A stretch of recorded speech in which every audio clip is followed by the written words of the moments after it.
Stranger Things season 5 just came out.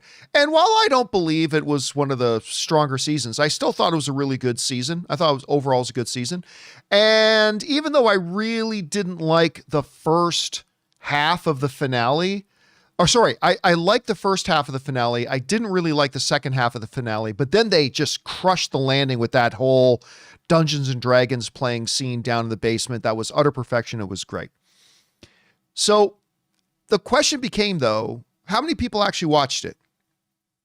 And new reports, the number of reports are coming out now for streaming numbers that were gathered together during the last week of December.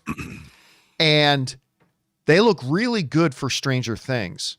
According to this report in The Hollywood Reporter, Stranger Things by far was the number one watch thing on streaming, with over 3,000 million minutes of it watched. About halfway behind it was the new Diddy documentary by 50 Cent. Landman in there at number 3, Wake Up Dead Man, the movie. Now, what's really interesting, if you want to put into perspective, though, about just how big these numbers are, let's go down and look at the chart for original series. Now, one of the shows, Rob, that a lot of people have been talking about is Pluribus. And this is not a negative thing on Pluribus whatsoever, but a lot of people talking about Pluribus. I want to point something out. Pluribus on original series came in at number 9, and a lot of people watched it with 360 million minutes watched. Stranger Things had nearly 10 times the viewership as Pluribus did. Like again, 10 that's times the subscribers, though. Well, yeah. Well, let's get to that in a second. That's not a negative thing on Pluribus. That's just kind of highlighting just how many people were watching Stranger Things. So I would attribute this to a couple of things, obviously, Rob. I would say the first thing I would attribute it to is it's on a platform that has many more subscribers than I believe Pluribus was Apple TV Plus, if I'm not mistaken, which, by the way, should have more subscribers, but right now it doesn't have anywhere near as many subscribers as Netflix. So there's that. The second thing is Netflix is a Stranger Things, I should say, is a series that we have lived with now for nearly a decade and has been a pop cultural mainstay and pillar for nearly a decade over the span of its 5 seasons, and this being the big conclusion. Of course, there's all that. So those are two pretty big factors. But Rob, when I look at these numbers, because I don't think either you or I think Stranger Things is the greatest show. I think both you and I have liked Stranger Things. We're pro Stranger Things. I like it for sure. But I don't think either of us are going to put it in the top 10 greatest shows of all time list. So when you look at these numbers and you're seeing that, like with other popular shows, it's like 10xing their viewership in some cases. What has it been about Stranger Things now that it's in our rearview mirror that has made it so popular, so sticky, that people have just continued to come back to it like year after skipping year? What is it about this series that does that, and what do you attribute it to? Well, I think, like anything, you have, first of all, great characters that I think were very appealing. I have a belief that great entertainment it presents you with a world that you want to be a part of. You want to join it. You want to live in that world. And I think that Stranger Things' audience, when it hit them, I mean, if I was 12 years old and saw Stranger Things when it first debuted, I would have thought to myself, man, I wish I was one of those kids, and I wish these kids were my friends. Because it wasn't about the most popular kids. It was about kind of the weirdos and the outcasts. And it turns out it was the very fact that they were weirdos and outcasts that they could recognize what was going on in Hawkins, and they got embroiled in what was happening.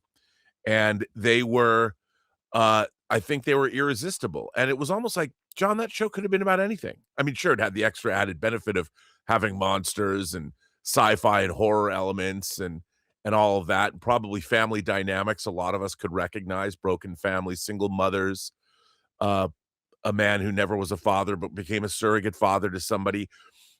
It was just kind of a delicious, frothy mix of what science fiction, fantasy, and horror does best, which at its core presents us with a group of human beings maybe misfits, maybe disparate people that you wouldn't think that would be friends or that would come together to fight or accomplish a goal.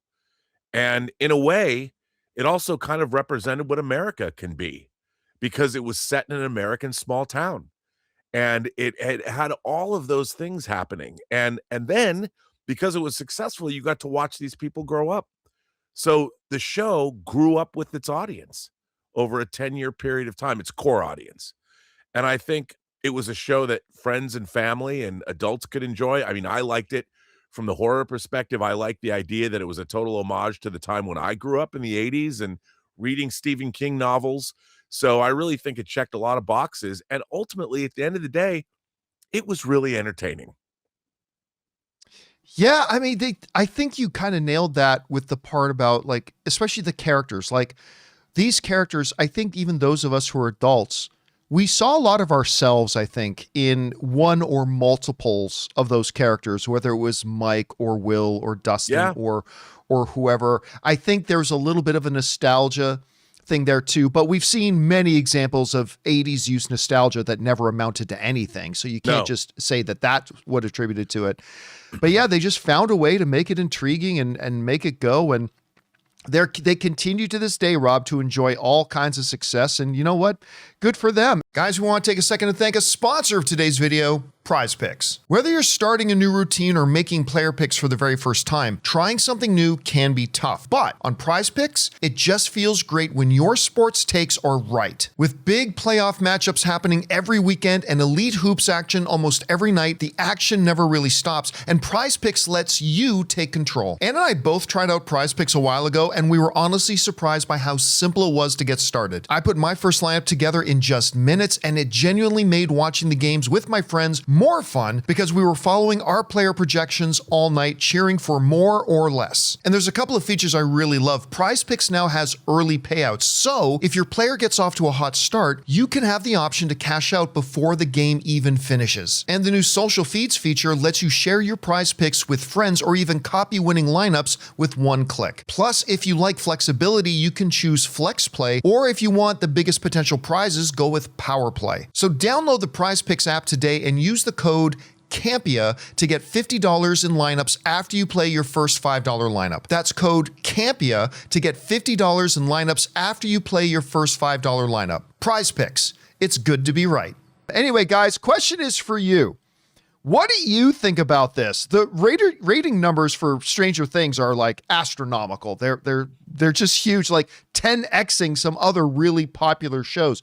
What do you attribute that to? Whatever you guys think, jump down to the comment section below and let us know your thoughts. Hey guys, thanks so much for watching this video. Make sure you like the video, leave a comment, and subscribe to our channel. And don't forget, we have a daily podcast called the John Campea Show podcast, available on Apple Podcasts, Spotify, or your favorite podcasting app of choice. Go and subscribe to it today so it'll be there when you need it.